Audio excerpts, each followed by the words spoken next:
அண்மை செய்தியை பார்த்துக் கொண்டிருக்கிறோம். சட்டமன்ற தேர்தலில் திமுக கூட்டணியில் மதிமுகவுக்கான தொகுதிகளை திமுக ஒதுக்குகிறதா என்ற சூழல் உருவாகி இருக்கிறது. தற்போது திமுக தலைமை அலுவலகமான அண்ணா அறிவாலயத்தில் இதற்கான ஏற்பாடுகள் நடைபெற்று வருவதாகவும் கூறப்படுகிறது. கூடுதல் விவரங்களோடு இணைகிறார் சிறப்பு செய்தியாளர் சுபாஷ். சுபாஷ், விவரங்கள்.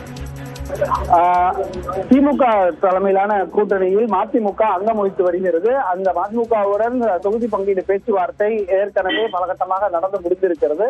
தற்போது அவர்களுக்கான ஒதுக்கக்கூடிய சட்டப்பேரவை தொகுதியின் எண்கள் எத்தனை நம்பர்ஸ்ன்றத நமக்கு தெரியும். இன்று தெரிய வாய்ப்பு இருக்கு. ஏற்கனவே காங்கிரசுடனான கூட்டணி ஒப்பந்தமானது கையெழுத்தாகி இருக்கிறது. அதே போல இன்றைய தினத்தில் மதிமுகவிற்கும் கையெழுத்தாக இருக்கிறது. அதற்காக மதிமுக பொதுச் செயலாளர் வைகோ மற்றும் ஜோய் வைகோ ஆகியோரும் நிர்வாகிகளும் அண்ணா அறிவாலயத்துக்கு வந்திருக்கிறார்கள். அதே போல முதலமைச்சர் மு.க.ஸ்டாலினும் அண்ணா அறிவாலயம் வந்திருக்கிறார். தொகுதி பங்கீட்டு பேச்சுவார்த்தை குழுவில் இருக்கக்கூடிய மூத்த நிர்வாகிகள் ஏவா வேலு, அதே போல கே.என். நேரு, எம்.ஆர்.கே. பன்னீர்செல்வம் ஆகியோரும் வந்திருக்கிறார்கள். இவர்கள் முன்னிலையில் இன்னும் சற்று நேரத்தில் இந்த ஒப்பந்தமானது கையெழுத்தாக இருக்கிறது அண்ணா அறிவாலயத்தில். அவர்களுக்கான கேட்கப்பட்ட இடங்கள் என்னென்ன இடங்கள் என்பது பின்னர் அறிவிக்கப்படும். தற்போது உங்களுக்குள்ள அந்த நம்பர்ஸை ஃபைனல் பண்ணி வச்சுக்கிறதுக்காக இன்னைக்கு வந்திருக்காங்க. இன்னும் சில தற்போது உள்ளே அண்ணா அறிவாலயத்துக்குள் வந்துவிட்டார்கள். எப்பொழுது வேண்டுமானாலும் இந்த ஒப்பந்தம் கையெழுத்தாகி அதன் எண்ணிக்கை என்ன என்பது நமக்கு தெரிந்துவிடும். பாலா, திராவிட முன்னேற்ற கழகம் ரொம்ப ஸ்பீடப்பா இந்த எலெக்ஷனை கொண்டு போகணுன்றதுக்காக இப்பவே நம்பர்ஸ் எல்லாம் ஒதுக்கிட்டாங்கன்னா இந்த வாரத்து இறுதியில இல்ல அடுத்த வார தொடக்கத்திலோ தேர்தல் தேதி அறிவித்த பிறகு கூட்டணி கட்சிகளுக்கு மொத்தமாக இடங்கள் ஒதுக்கப்பட்டு அந்த இடங்கள் என்னென்ன தொகுதிகள் என்பதையும் அவங்க இறுதி செய்யறதுக்கு மிக தீவிர முயற்சிகள் மேற்கொண்டிருக்கிறாங்க.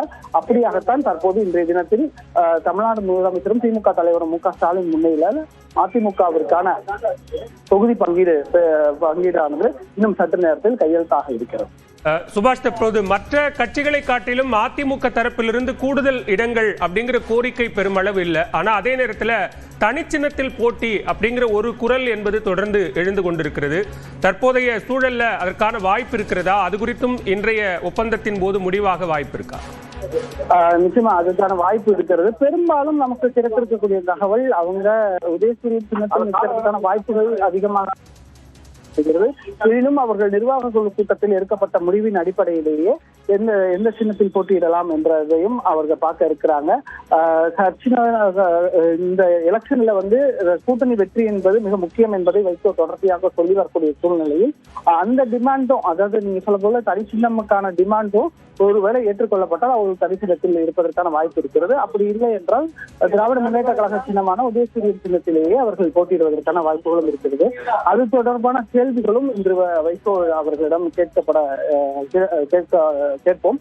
ஒப்பந்தம் முன் அவங்க கையெழுத்தானா அதற்கு பின்னராக செய்தியாளர் சந்திப்பில் நடக்கும் பொழுது நிச்சயமாக இந்த கேள்வி அவர்கள் முன்னாக வைக்கப்பட்டு எந்த சின்னத்தில் போட்டியிடுகிறோம் என்பதையும் அவர்களிடம் நம்ம கேட்டப்பெற இருக்கிறோம்.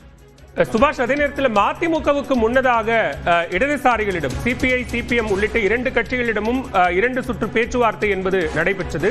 அதற்கு அடுத்ததாக தற்போது மதிமுக உடனான இந்த ஒப்பந்தம் கையெழுத்தாக இருக்கிறது. அவர்களுக்கு இடையில அந்த தொகுதி பங்கீட்டில் இன்னும் காலதாமதம் ஏற்படுது அப்படின்னு பார்க்க வேண்டியிருக்கா? தொகுதி பங்கீடு தொடர்ச்சியா அது காலதாமதம்னே எடுத்துக்க முடியாது. ஏன்னா இன்னொரு பக்கத்துல தொகுதி பங்கீடு பேச்சுவார்த்தை ஆரம்பிக்கவில்லை என்று தேசிய ஜனநாயக கூட்டணி கட்சி சார்ந்த தலைவர்களும் சொல்லி வருகிறார்கள். ஆனால் திமுக தலைமையிலான கூட்டணி அவங்க காங்கிரஸ் எல்லாம் ஒதுக்கிட்டாங்க. என்ன நம்பர்ஸ் வேணா முன்ன பின்ன பேச்சுவார்த்தையில சில காலதாமதம் ஏற்படும் ஒழிய இது முழுவதுமாக ஒரு பின்னடைவோ இல்ல அதிக கால தாமதமோ என்று சொல்லிவிட முடிவுக்கு வந்துவிட முடியாது. தொடர்ச்சியாக அந்த பேச்சுவார்த்தைகள் நேரடியாகவே நடைபெற்று தலைவர்கள் மட்டத்தில் அமர்ந்து பேசி அதற்கான பேச்சுவார்த்தை குழுக்கள் அமைக்கப்பட்டு கட்சியினுடைய நிர்வாகிகளே அமர்ந்து பேசுகிறார்கள், கட்சியின் மாநில செயலாளர்கள் அமர்ந்து பேசுகிறார்கள். அவர்களுக்குமான தொகுதி பங்கீடானது திமுகவினுடைய நேர்காணல் நடைபெறத்துக்கு முன்பாகவே நடந்து முடிவதற்கான வாய்ப்புகள் இருக்கிறது.